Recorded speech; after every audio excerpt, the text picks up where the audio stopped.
দেশীয় শিল্প সুরক্ষা সম্প্রসারণ, বিনিয়োগ বৃদ্ধি, কর্মসংস্থান সৃষ্টিসহ রপ্তানিতে উৎসাহ দিতে 2026-27 অর্থবছরের বাজেটে কর ছাড়ের ছড়াছড়ি থাকছে। সঙ্গে থাকছে ভ্যাট ও শুল্ক কর ছাড়। তাই কিছু পণ্যের দাম কমতে পারে। সে খবরে জানাচ্ছেন এসআই রাজ।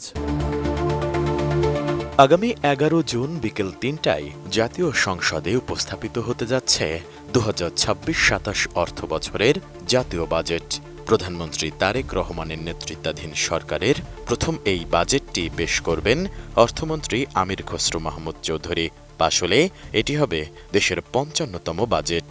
আসন্ন এই বাজেটে দেশের শিল্পায়ন, বিনিয়োগ ও কর্মসংস্থান বৃদ্ধিকে সর্বোচ্চ অগ্রাধিকার দিতে যাচ্ছে সরকার। এই লক্ষ্য সামনে রেখে দেশীয় উৎপাদনমুখী শিল্পের জন্য নজিরবিহীন কর ছাড়, ভ্যাট অব্যাহতি এবং আমদানি পর্যায়ে শুল্ক সুবিধা দেওয়ার পরিকল্পনা নেওয়া হয়েছে। কোয়ালিটি সম্পন্ন আন্তর্জাতিক মানের still bar CSRM, committed for better still. ফলে কমতে পারে কিছু পণ্যের দাম। যেমন এবারের বাজেটে সবচেয়ে বেশি সুবিধা পাচ্ছে ইলেকট্রনিক্স ও ইলেকট্রিক্যাল পণ্য উৎপাদন খাত। দেশে উৎপাদিত television, fridge, air conditioner, washing machine এবং অন্যান্য গৃহস্থলী পণ্যের ওপর ভ্যাট 15% থেকে কমিয়ে 7.5% করার পরিকল্পনা রয়েছে। একই সঙ্গে এসব পণ্যের কাঁচামাল আমদানিতে শুল্ক কর ছাড়ের মেয়াদ 2030 সাল পর্যন্ত বাড়ানো হতে পারে। সরকারের ধারণা, এতে উৎপাদন খরচ কমবে, দেশীয় শিল্প আরও প্রতিযোগিতামূলক হবে এবং ভোক্তারাও কম দামে পণ্য কিনতে পারবেন। কমতে পারে কম্পিউটার ও মোবাইলের দাম। তথ্য প্রযুক্তি খাতেও বড় ধরনের প্রণোদনা থাকছে।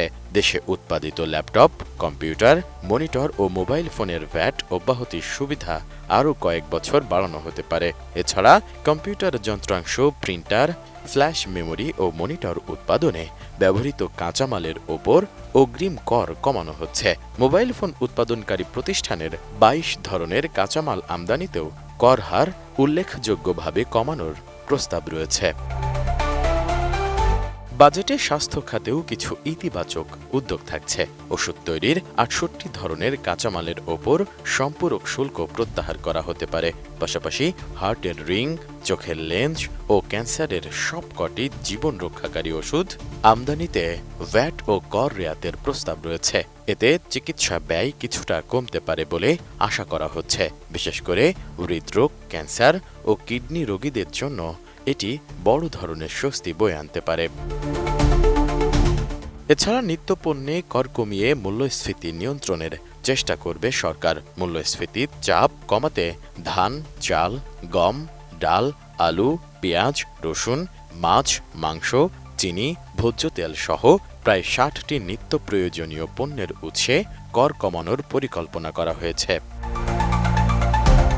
তাছাড়া জ্বালানি নিরাপত্তা, পরিবেশ বান্ধব উন্নয়নকে উৎসাহ দিতে সৌর বিদ্যুৎ ও ব্যাটারি খাতে দীর্ঘমেয়াদী কর সুবিধা দেওয়া হচ্ছে। সৌর বিদ্যুতের যন্ত্রাংশ আমদানিতে শুল্ক অব্যাহতির মেয়াদ 2031 সাল পর্যন্ত এবং সৌর বিদ্যুৎ উৎপাদনে করমুক্ত সুবিধা 2035 সাল পর্যন্ত বাড়ানো হতে পারে।